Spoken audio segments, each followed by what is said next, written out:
连接。连接的。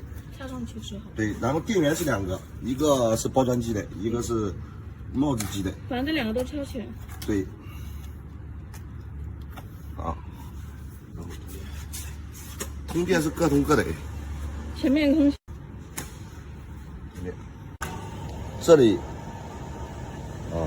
就是这个要推到这里来，高矮，我们把它调整好以后往里面推，如果有一点点误差，我们就是通过这里，这个电机可以把这个往前往后，但是也是靠着，但是不能留一点空隙。对，要留一点点缝隙，越近越好。保留一点。然后这个是2根皮带的缝隙，跟这2根皮带的缝隙要是一条线，它才能接得上去。摆放的时候，就是这个皮带2根皮带中间不是有缝隙吗？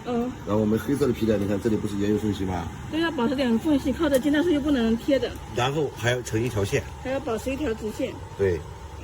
这个他们到时候调色。摆放的时候，他们是。